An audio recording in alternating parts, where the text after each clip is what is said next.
जय जय रघुवीर समर्थ. समर्थ म्हणतात की जेव्हा आयुष्यामध्ये आपण निराश व दुःखी व्यक्तीला आनंद देतो तेव्हाच खरा आपल्याला आनंद मिळतो असं समर्थ आपल्याला ते सांगतात.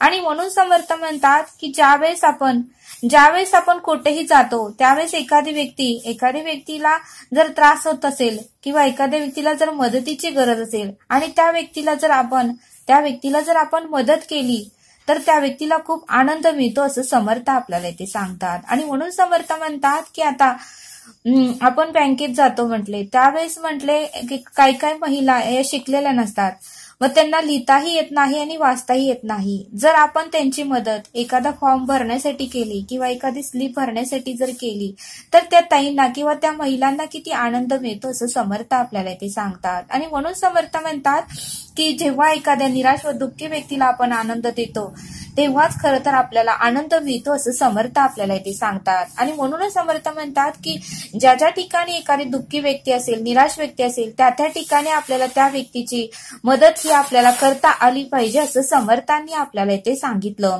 आणि ते समजावून सांगण्यासाठी समर्थ आपल्याला एक बोध सांगतात. समर्थ म्हणतात की एक व्यापारी होता आणि कामानिमित्त त्याला परगावी जायचं होतं आणि त्यामुळे तो रेल्वे स्टेशनवर आला होता आणि त्याची रेल्वे येण्यासाठी अजून अर्धा पाऊण तास वेळ होता आणि त्यामुळे तो रेल्वेची वाट बघत होता.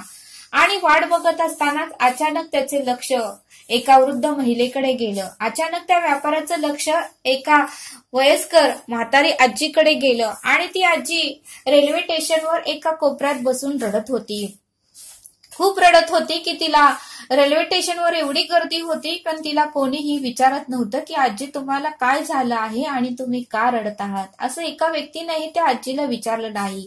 मग त्या व्यापाराला मात्र वाईट वाटू लागलं, दुःख होऊ लागलं आणि तो व्यापारी विचार करू लागला की ही आजी का रडत आहे आणि आपण एकदा या आजीला जाऊन विचारूया. त्यावेळेस त्या व्यापारी त्या आजींकडे गेला कारण त्याची ही रेल्वे यायला अजून अर्धा पाऊण तास वेळ होता. त्यावेळेस तो व्यापारी त्या आजीला म्हणाला की अगं आजी तू का रडत आहेस आणि काय झालं आहे, तुला काय त्रास आहे का तो मला सांग. त्यावेळेस ती आजी म्हणाली की मी येथे बँगलोरला आले आहे माझ्या मुलीला भेटण्यासाठी, पण माझ्या मुलीचा पत्ता मात्र मी हरवून बसले आहे. एका डायरीमध्ये तिचा पत्ता मी लिहून ठेवला होता, फोन नंबरही लिहून ठेवलं होतं, पण ती डायरी माझ्याकडून हरवली आहे आणि मला आता तिचा फोन नंबरही पाठ नाही आणि तिचा पत्ताही मला माहिती नाही. एवढ्या मोठ्या शहरामध्ये मी माझ्या मुलीचा ऍड्रेस कसा शोधू, पत्ता कसा शोधू, फोन नंबर कसा शोधू आणि कुठे हॉटेलमध्ये राहावे आणि कुठे नाश्ता करावा असं मला वाटतंय, पण माझ्याकडे तेवढे पैसेही नाहीत आणि त्यामुळेच मला वाईट वाटत आहे आणि त्यामुळेच मी रडत आहे. त्यावेळेस तो व्यापारी त्या आजीला म्हणाला आजी तुम्ही रडू नका, मी तुमची मदत करतो आणि तुमच्या मुलीच्या घरी मी तुम्हाला सोडवतो, पण तुम्ही आधी तुमचे डोळे पुसा. त्यावेळेस त्या आजीला आनंद वाटला की कोणीतरी आहे मला जो मदत करण्यासाठी आला आहे. त्यावेळेस त्या आजीने डोळे पुसले. त्या व्यापाऱ्याने अगोदर त्या आजीला हॉटेलमध्ये नेलं, त्या आजीला पोट भरून जेवायला दिलं आणि मग ती आजी जेवणही केलं, तिनं पाणीही पिलं आणि त्यानंतर मात्र त्या व्यापाऱ्याने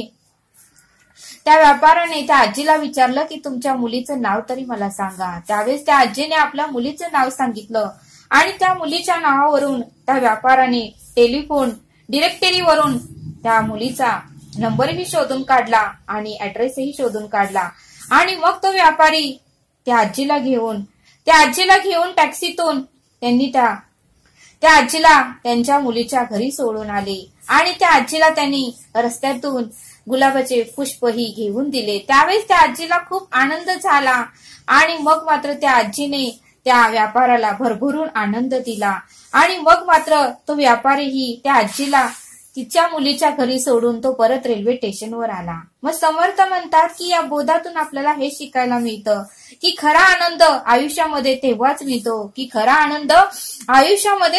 मिळतो जेव्हा आपण अडलेल्या व्यक्तींना अगदी कणभर ही अपेक्षा न ठेवता मदत करतो. समर्थ म्हणतात की आयुष्यामध्ये खरा आनंद तेव्हाच मिळतो जेव्हा आपण अडलेल्या व्यक्तींना अगदी कणभर ही अपेक्षा न ठेवता मदत करतो असं समर्थ आपल्याला ते सांगतात. आणि म्हणून समर्थ म्हणतात की कोणालाही मदत करताना कुठलीही अपेक्षा न ठेवता जर आपण मदत केली तर खरंच आपल्याला आनंद हा नक्कीच मिळतो असं समर्थ आपल्याला इथे सांगतात.